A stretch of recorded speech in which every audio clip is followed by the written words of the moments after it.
Hi everybody, I hope you're doing well. I'm having a lazy Saturday morning.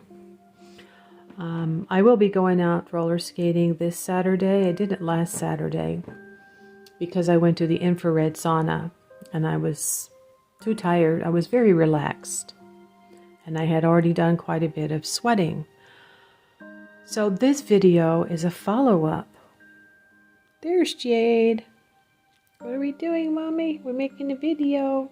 Say hi. Say hi. This is a follow-up on my recent working with the spirit powder and the Poppett, or the doll. This has taken me several hours to actually understand and figure out how I was going to get on camera and talk about it. It actually has to do with a dream that was given to me by my guides 13 years ago. Now, if you don't know, I have mentioned before that in one of the books I purchased years ago, I had read that if you are psychic, or psychic, medium,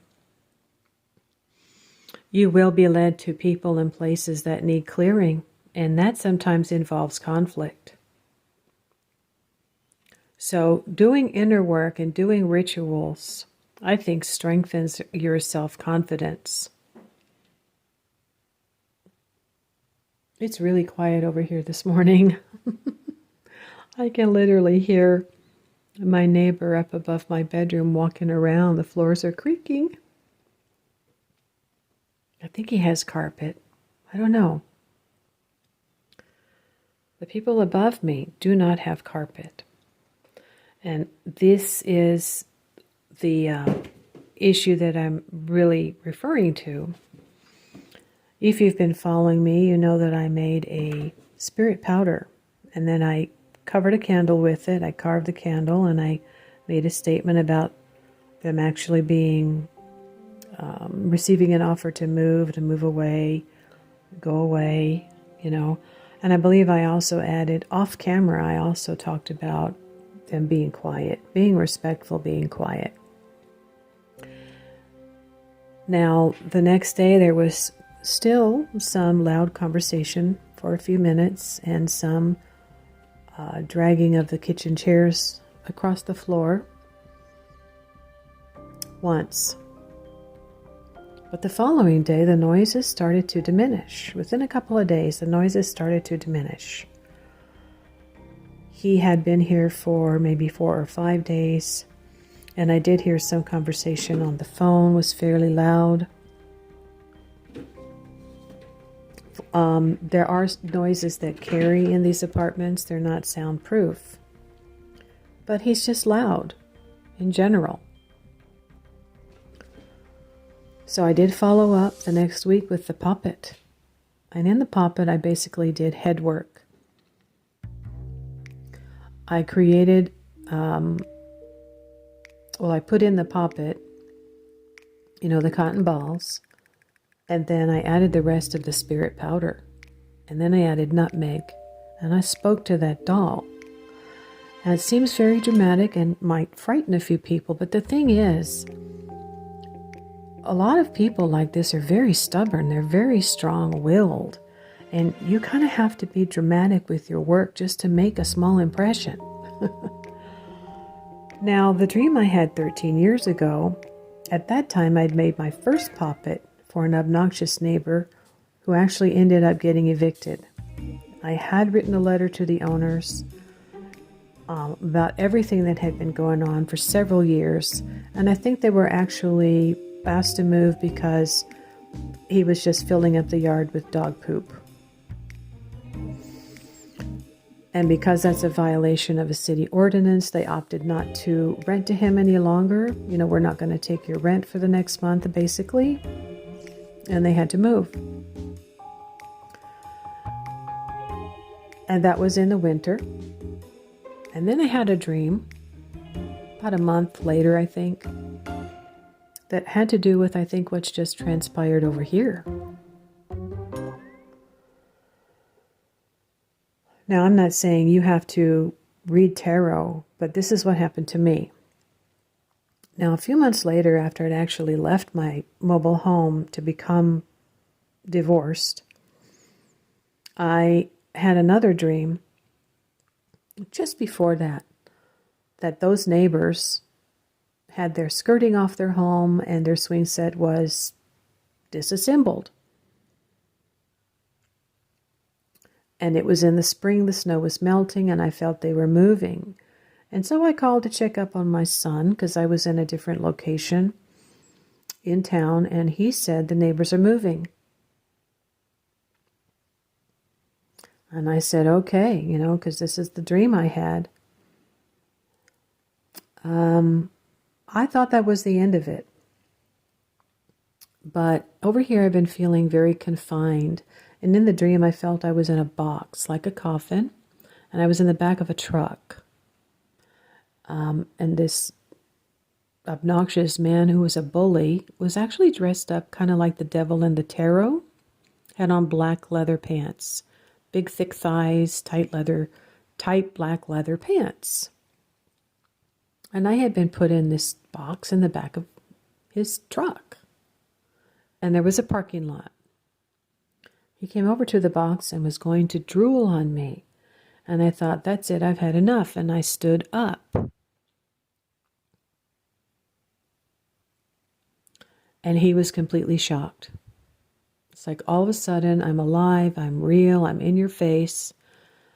And then I got up on my knees and he backed up even more. And each time that I moved, he seemed to be getting more and more shocked, more and more weak, backing up further away from me. And then I stepped out of the box, and then I stepped out of the truck.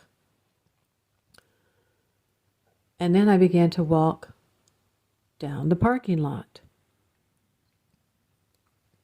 And at first I felt heavy, and then I felt lighter. So yeah, this person had just backed up more and more and more. Every time that I took a step, he backed up even further. So what happened was, after I made the doll, the waning moon came, and then I did a ritual for Ostara. I think that's also very good. He decided to come home in his work truck and drive through the parking lot here, blasting his stereo. And I mean, he's got some kind of bass woofers. It was so obnoxious. I got up to see who it was. I was going to make a video recording and send it to the manager. It was dusk outside and I had my light on. So I went to the window and I opened the curtain and I looked and I watched him back into his space. And I just continued to look at him. He actually looked this way, and he saw me. And I think it might have been a holy crap moment. Because he just sat there, looking at me. Now, I don't know what's transpired. I have stood up for myself and spoken to management several times. I've even called the regional office to try to talk to a regional manager, and I ended up speaking to my manager's supervisor. And he listened, and I told him everything that's been going on since I moved in here 2.5 years ago. And because I felt like nothing was really going to be done, this is why I did the magic. I think the head work influenced him to do what he did and then look at me at my window. And whatever he might have been told, I don't know. I think he realized that I could complain about him again. And if they intend on staying here for any length of time, there's going to have to be more quiet. And I didn't even hear him come in. It was so quiet. The door was quiet. I think I heard her actually go out. I think they went somewhere for Friday night, away from here, elsewhere. So whatever has happened, he had a chance to actually put a face to the name, right? I'm not dead, I'm alive. and I see you. I didn't have my phone up at the window, but I wouldn't have been afraid if I did anyway. Oh, this is an offering I had out here for one of my main spirit guides the other day.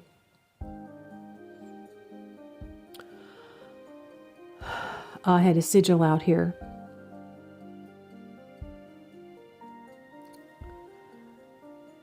And so, yeah, everywhere I go, there seems to be something that comes up that if I cannot solve it mundanely, and, maybe there is something that has been done. They may have received an email or maybe an infraction. I don't know. But there definitely was a holy crap moment, because in the dream, he saw that I had power. I had the power to look him in the face. And I think as he walked through the parking lot, maybe, I don't know. But I went out with my garbage, and as I walked out into the parking lot, like in my dream, it was heavy. But after I dumped it, it was lighter. And so then I was walking back. So dreams can be confusing for sure. And certain dreams will show you perhaps a situation where you have to stand up for yourself and face the bully, in a manner that is just not hostile. There's no confrontation. It's just, hello, I'm the one who's been, standing up for myself. And yeah, it's been a lot more quiet these past few days. I hope it continues. Some people who don't plan to stay very long in one place, they'll just go ahead and behave badly. But I do think that the spirit powder and the nutmeg and the headwork has influenced this to occur. So he's never really looked my way or seen me until now. All right, everybody. Have a wonderful day.